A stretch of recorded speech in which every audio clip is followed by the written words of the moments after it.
Hello, नमस्कार सभी को। तो स्वागत है सभी का organic chemistry RPSC second grade के सेकंड लेक्चर में। तो हमने फर्स्ट लेक्चर में इंडक्टिव इफेक्ट को कंप्लीट कर लिया था। अब हम सेकंड लेक्चर के अंदर रेजोनेंस देखने वाले हैं कि रेजोनेंस क्या होता है और कैसे ये इंटरमीडिएट की स्टेबिलिटी को इफेक्ट करेगा।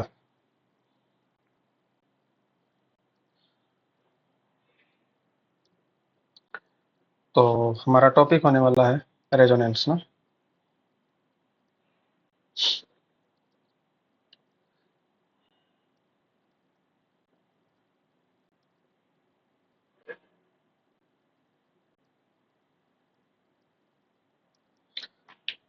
तो रेजोनेंस में हमें क्या ध्यान देना है कि है क्या रेजोनेंस। पहले तो डीलोकलाइजेशन ऑफ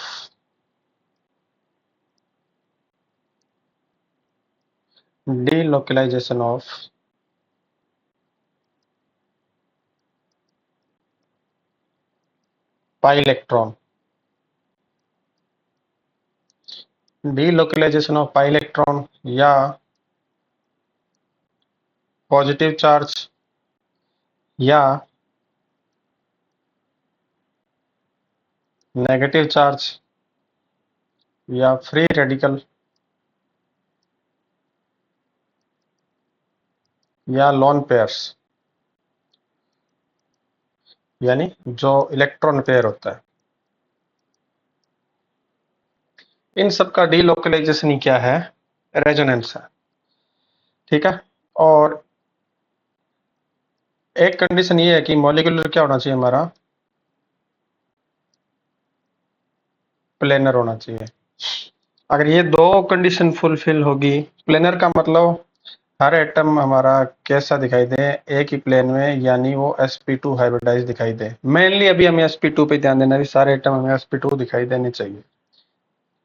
ठीक है। बाकी इससे आगे का अपने से पूछा नहीं जाएगा, इसलिए sp2 को एक को ही कंसिडर करके रखना है। अब कैसे ये नेगेटिव चार्ज और ये सारे अपने कॉन्जुगेशन के अंदर आएंगे, तो हम फर्स्ट कंडीशन ले रहे हैं कि ऐसा कुछ हो जिसमें हमारे डबल बॉन्ड के साथ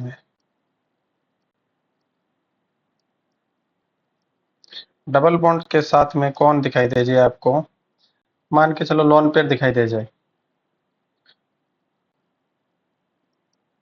तो हम कैसे रेजोनेंस होगा और कैसे कैसे रेजोनेटिक स्ट्रक्चर बनेंगे वो देख रहे हैं ना। फिर हम आगे देखेंगे कि इसका इफेक्ट क्या होगा, कैसे ये इंटरमीडिएट को स्टेबल करेगा।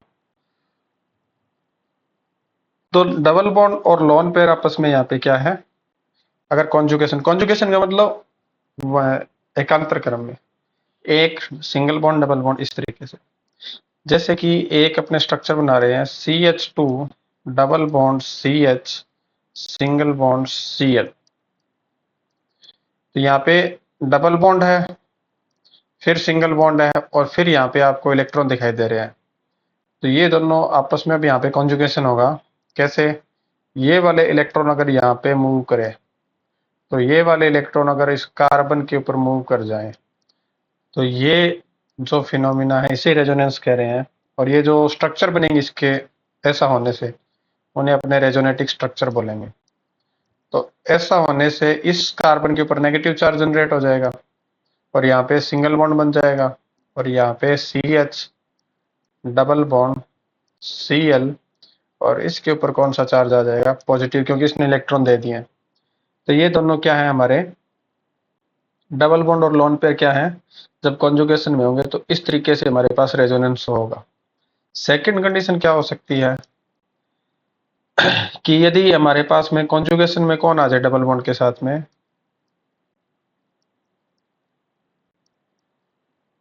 नेगेटिव चार्ज आ जाए, तब क्या होगा।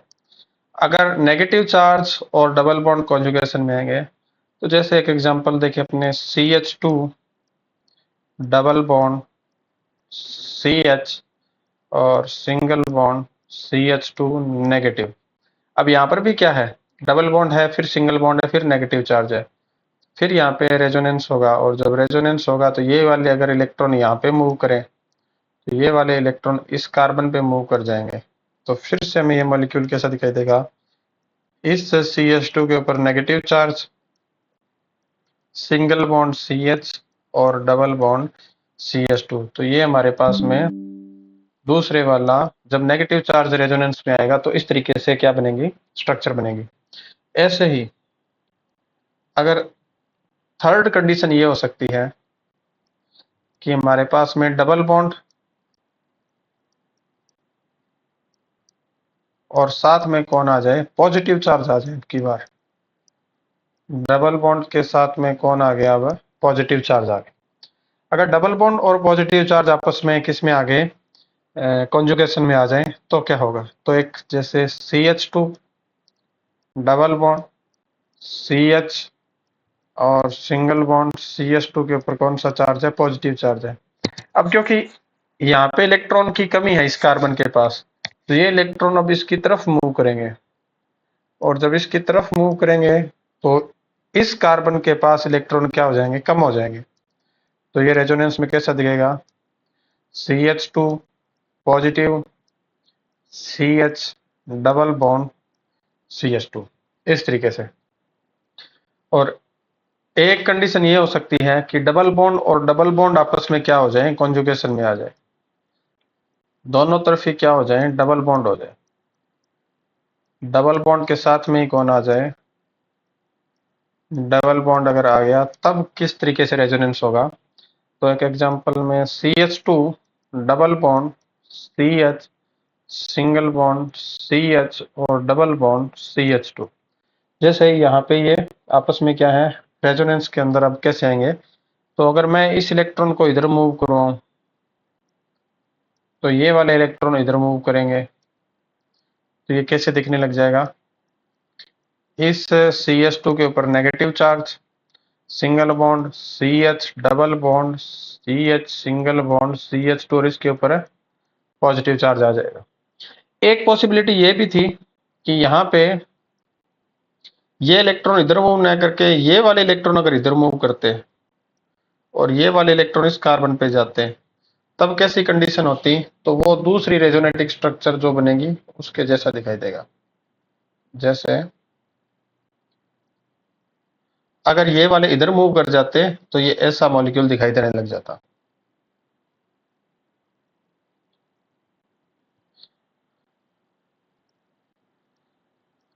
अब इधर से इलेक्ट्रॉन दूर गए तो इसके ऊपर पॉजिटिव चार्ज आएगा, single bond CH double bond CH और सिंगल बॉन्ड CH2 यहाँ पर नेगेटिव चार्ज।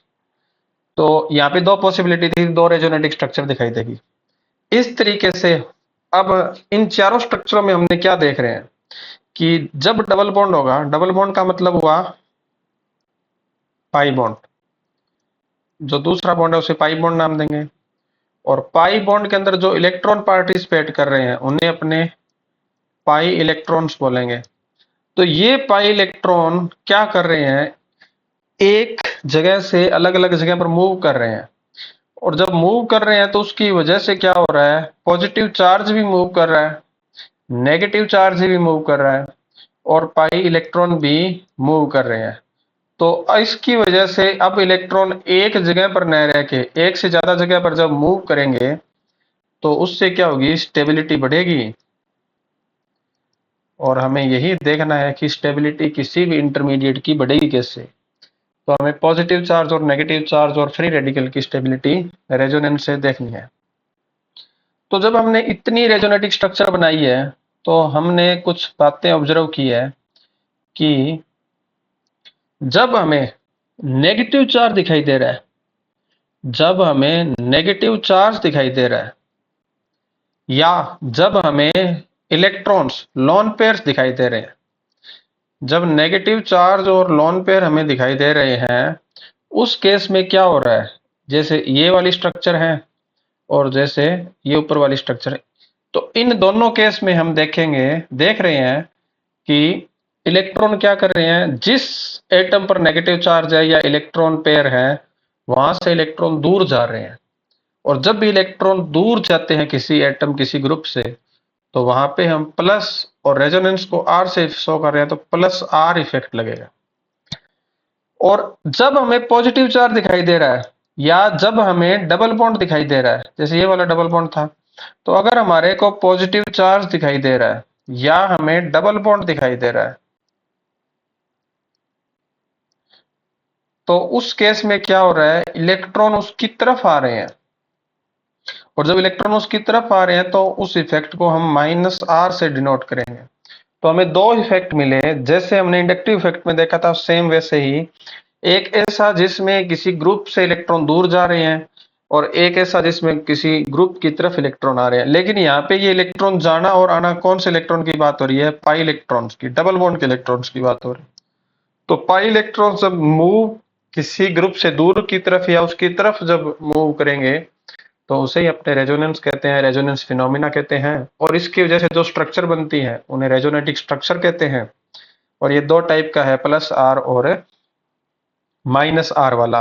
अब सेम बात वही, जैसे प्लस आर इलेक्ट्रॉन अपने से दूर कर रहा है, तो प्लस आर की वजह से क्या होगा, हमारे कार्बोकेटाइन की और फ्री रेडिकल की, कार्बोकेटाइन और फ्री रेडिकल की स्टेबिलिटी बढ़ेगी,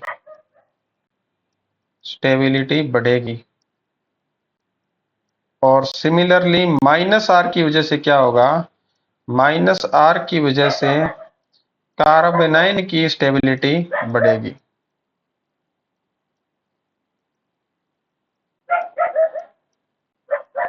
याद रखने हैं अभी कौन किसकी स्टेबिलिटी कब बढ़ा रहा है।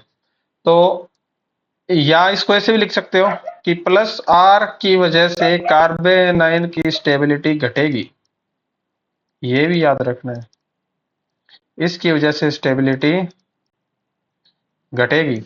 और सी नेगेटिव आर माइनस आर की वजह से क्या होगा, हमारे कार्बोकेटाइन और फ्री रेडिकल की स्टेबिलिटी घटेगी। सेम टू सेम वही बात है जो हमने प्लस आई में पढ़ा था, वो का वही। अब हमें याद करना है कि ऐसे कौन से ग्रुप हैं जिनका प्लस आर लगता है, और ऐसे कौन से ग्रुप है जिनका माइनस आर इफेक्ट लगता है, जैसे हमने प्लस आई और माइनस आई के केस में पढ़ा था। तो प्लस आर और माइनस आर वाले ग्रुप हमें देखने हैं। तो अब हम प्लस आर वाले ग्रुप्स की बात करते हैं पहले, फिर हम माइनस आर वाले ग्रुप देखेंगे। तो अगर मैं प्लस आर वाले ग्रुप की बात करूं, तो एक साइड में अपने लिख रहे हैं प्लस आर इफेक्ट किन किन का लगेगा, और एक साइड में हम माइनस आर इफेक्ट को देखते हैं किसका लगेगा। एक तरफ प्लस आर और एक तरफ माइनस आर वाले अपने ग्रुप को हम डिस्कस करने वाले हैं। तो प्लस आर वाले ग्रुप का ऑर्डर क्या होने वाला है, और हमें ये ऑर्डर ही याद करना है क्योंकि हमें डायरेक्ट क्वेश्चन जब सॉल्व करने होंगे तो इसी से ही सॉल्व होंगे। तो हमने अभी बोला कि प्लस आर किन का लगेगा, वो स्पीसीज जिनके पास नेगेटिव चार्ज था या जिनके पास लोन पेयर थे उनका कौन सा इफेक्ट लगेगा, प्लस आर इफेक्ट लगेगा। तो वो ही लिख रहे हैं जिन जिनके पास नेगेटिव चार्ज या लोन पेयर है। तो CH2 नेगेटिव का सबसे ज्यादा, उसके बाद में NH नेगेटिव का प्लस आर, उसके बाद में O नेगेटिव का प्लस आर, उसके बाद में N NR2 NR2, और इसके पास लोन पेयर होंगे, इसकी वजह से प्लस आर लगेगा। फिर हम लिख रहे हैं N, यानी ये 2 डिग्री अमीन है, NH और R 1 डिग्री अमीन, और उससे कम है amine NH2 group, amino group, और उससे कम लगेगा हमारा एल्कोक्साइड का, OR का। फिर हाइड्रोक्साइड ग्रुप OH, और इसके बाद में एमाइड NH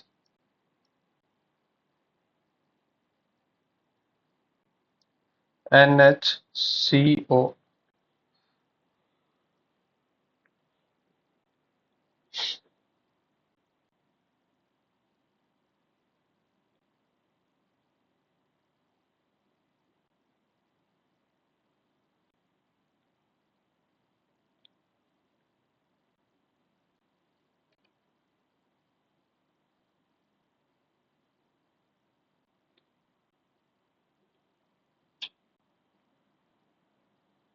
सॉरी, तो ये था NH2। और इसके बाद में ग्रुप है वो है हमारे पास NH2 के बाद है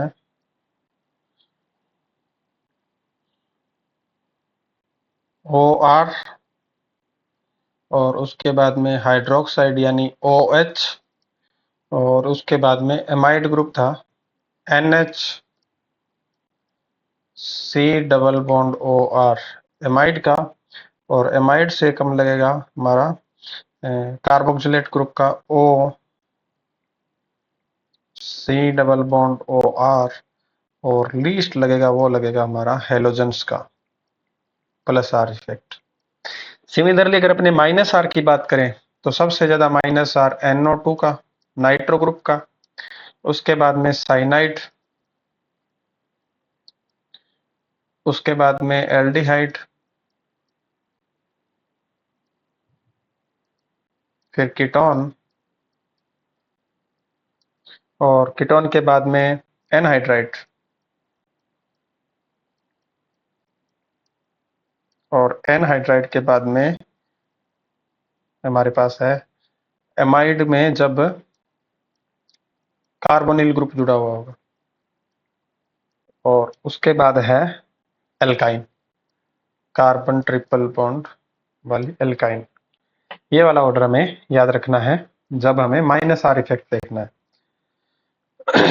प्लस R और minus R same, plus I और माइनस I, इन दोनों इफेक्ट के ऊपर हमें क्या मिलेंगे, हमें चेक करने हैं कौन से ग्रुप लगे हुए हैं, और हमें इंटरमीडिएट की स्टेबिलिटी चेक करनी है। कैसे? तो हम कुछ क्वेश्चन लेते हैं और देखते हैं कि उन्हें कैसे हम अप्रोच करेंगे, कैसे हमारे क्वेश्चन सही होंगे। जैसे क्वेश्चन लिख रहे हैं अपने कि आपको कुछ कार्बोकेटाइन दिए हुए हैं और हमें उनकी स्टेबिलिटी चेक करनी है कि कौन सा कार्बोकेटाइन ज़्यादा स्टेबल होगा और कौन सा कम स्टेबल होगा। तो CH3,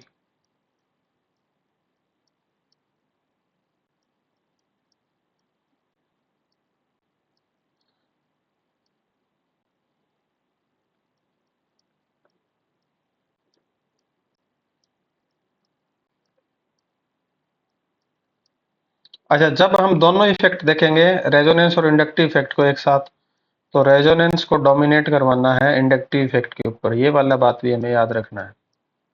ठीक है, इसके बाद है हमारे पास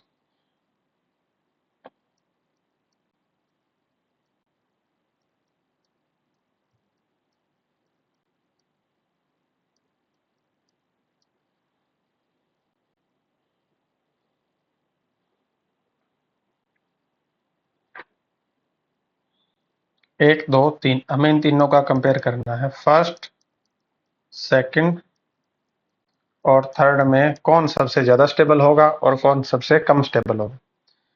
जब भी हमें ऐसे क्वेश्चन सॉल्व करने हैं पहले हमें चेक करना है कि यहाँ पे कौन कौन स्टेबल करने वाले हैं। तो जब यहाँ पे देखोगे तो इस CH3 ग्रुप का कौन सा इफेक्ट लगेगा, तो हम कहेंगे प्लस I इफेक्ट लगेगा। सही। इस CH3 का कौन सा लगेगा, तो प्लस I लगेगा। ठीक है, यानी यहाँ पे दो प्लस I वाले ग्रुप और प्लस I वाला ग्रुप पॉजिटिव चार्ज को स्टेबल करेगा।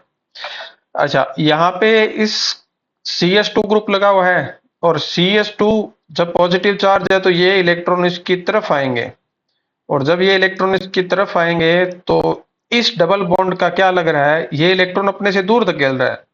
यानी जैसे ये इलेक्ट्रॉन यहाँ पे आएंगे तो एक रेजोनेंस होगा, और हम रेजोनेटिक स्ट्रक्चर पहले ही बना चुके हैं, वो ऐसी दिखाई देगी। अब पॉजिटिव चार्ज इस कार्बन पे और सिंगल बॉन्ड CH और डबल बॉन्ड CH2। यानी ये पॉजिटिव चार्ज अब इस कार्बन पे न रह के कहाँ पे आ गया है, इस कार्बन पे शिफ्ट हो गया है। इसका मतलब रेजोनेंस की वजह से ये पॉजिटिव चार्ज एक एटम से अलग अलग एटम पे जा रहा है, मतलब स्टेबल हो रहा है। तो यानी यहाँ पे इस डबल बॉन्ड का कौन सा इफेक्ट लग रहा है, प्लस आर इफेक्ट लग रहा है। जो प्लस आर इफेक्ट लग रहा है तो प्लस आर की वजह से ये कार्बोकेटाइन स्टेबल होने वाला है। और जब यहाँ पे चेक करेंगे तो यहाँ पे इस डबल बॉन्ड का यहाँ पे जब इलेक्ट्रॉन मूव करेंगे तो कौन सा इफेक्ट लगा, प्लस आर इफेक्ट लगा। और साथ में इस CH3 का कौन सा इफेक्ट लगा, तो इस CH3 का प्लस आई इफेक्ट लगा। तो यहाँ पे दो वर्क कर रहे हैं, प्लस आर भी वर्क कर रहा है और प्लस आई भी वर्क कर रहा है। यहाँ पे प्लस आर वर्क कर रहा है और यहाँ पे दो प्लस आई वर्क कर रहे हैं। लेकिन हमें याद रखना है कि रेजोनेंस इंडक्टिव इफेक्ट पे डोमिनेट करेगा। तो इन दोनों में रेजोनेंस कॉमन है, सेकंड और थर्ड में। तो अगर रेजोनेंस कॉमन है, इंडक्टिव इफेक्ट एक्स्ट्रा है, इसका मतलब थर्ड स्ट्रक्चर सबसे ज्यादा स्टेबल होगी, फिर होगी सेकंड और उसके बाद होगी फर्स्ट। थर्ड, सेकंड और फर्स्ट वाली। तो ये हमें ऑर्डर याद रखना है। किसके केस में, कार्बोकेटाइन का जब हम रेजोनेंस और इंडक्टिव इफेक्ट दोनों मिला के जब चेक करेंगे तो ये सा ऑर्डर आने वाला है। इस तरीके से हमें क्या चेक करनी है, कार्बोकेटाइन की स्टेबिलिटी चेक करनी है। एक क्वेश्चन और लेते हैं जिसमें हम कार्बेनाइन की बात करेंगे।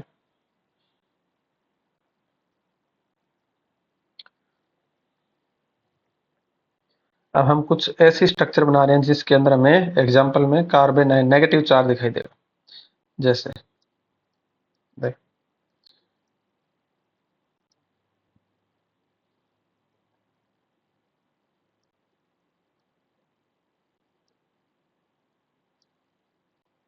तो ये फिनाइल रिंग है और यहाँ पे CH2 नेगेटिव, ये एक स्ट्रक्चर है।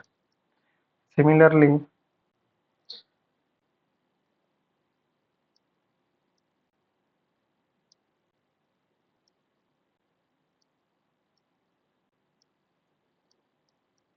CH नेगेटिव और यहाँ पे दो फिनाइल रिंग जुड़ी हुई है, ये सेकंड है। और थर्ड में ऐसा है कि जहाँ पे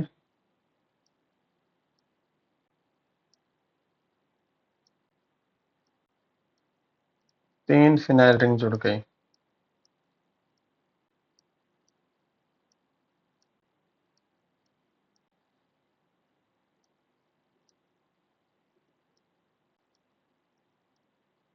अब हमें चेक करना है कि कौन सा नेगेटिव चार्ज स्टेबल होगा और कौन सा कम स्टेबल होगा। तो होगा क्या कि ये नेगेटिव चार्ज जब यहाँ पे मूव करे तो ये वाले इलेक्ट्रॉन इधर मूव कर जाए, यानी ये रिंग इलेक्ट्रॉनों को अपनी तरफ खींच रही है। तो इसका कौन सा इफेक्ट लग रहा है, रिंग का माइनस आर। और माइनस आर की वजह से नेगेटिव चार्ज स्टेबल होगा। यहाँ पे इस रिंग का भी माइनस आर और इधर वाली रिंग का भी माइनस आर, तो टोटल कितने माइनस आर हो गए, दो रिंग का माइनस आर इफेक्ट लगेगा। यहाँ पे इस एक रिंग का माइनस आर, इस सेकेंड रिंग का भी माइनस आर और इस थर्ड रिंग का भी माइनस आर। तो यहाँ पे तीन रिंग का माइनस आर इफेक्ट लग रहा है। इसका मतलब ये थर्ड वाला नेगेटिव चार्ज सबसे ज्यादा स्टेबल होने वाला है। तो थर्ड स्ट्रक्चर सबसे ज्यादा स्टेबल होगी, उसके बाद में सेकंड होगी और उसके बाद में फर्स्ट स्ट्रक्चर स्टेबल होगी। सिंपल। इस तरीके से हमें क्या करने हैं, हमें कार्बेनाइन और कार्बोकेटाइन के जो क्वेश्चन है वो रेजोनेंस और इंडक्टिव इफेक्ट के बेस पे हमें क्या करने हैं, सॉल्व करने हैं। ऐसे क्वेश्चन हमें पेपर के अंदर एक देखने को मिलेगा ही मिलेगा। अब कुछ क्वेश्चन जो डायरेक्ट कार्बोकेटाइन और कार्बेनाइन पे न देखे वो हमें इस तरीके से क्वेश्चन दे, जैसे कि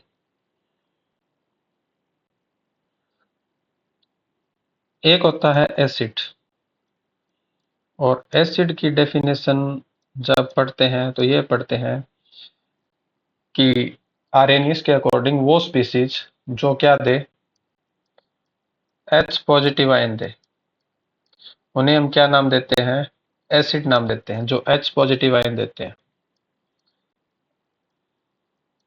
तो अगर कोई स्पीसीज, मान के चलो ये अम्ल है AH, ये अगर एसिड है, इसको जब हम पानी में डालेंगे तो ये क्या करेगा, अपना ये H रिमूव कर दे, और किस फॉर्म में, H पॉजिटिव की फॉर्म में।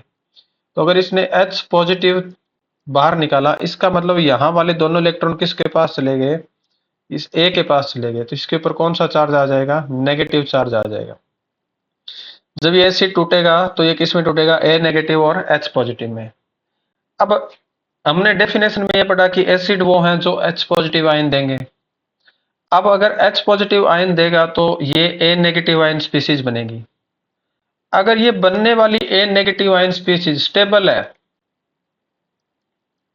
तब तो ये H पॉजिटिव आसानी से दे देगा, और हमारा एसिड क्या होगा, स्ट्रॉन्ग एसिड हो, या उसकी एसिडिटी ज्यादा होगी। और अगर ये बनने वाला A नेगेटिव स्टेबल नहीं है, तो क्या होने वाला है, तो जो हमारा एसिड है उसकी एसिडिटी क्या होगी, कम होगी। अब ये स्टेबल है या नहीं है, ये किस बेस पे डिसाइड करेंगे, तो ये इस नेगेटिव की स्टेबिलिटी हम डिसाइड करेंगे। अगर इस एसिड के साथ में कोई -R और -I वाले ग्रुप लगे हुए हैं, तब तो ये ज्यादा स्टेबल है, और ये क्या होगा, बढ़िया अम्ल होगा। और अगर इसके साथ में कोई +R या +I वाला ग्रुप जुड़ा हुआ है, इसका मतलब ये अम्लीय क्या होगा, फिर इसकी अम्लीयता क्या होगी, कम होगी। तो इस टाइप के क्वेश्चन भी हमें इंडक्टिव इफेक्ट और रेजोनेंस से देखने को मिलेंगे, जिसमें हमें बात सिर्फ नेगेटिव चार्ज की ही करनी है कि नेगेटिव चार्ज स्टेबल कहाँ पे होगा और कम स्टेबल कहाँ पे होगा।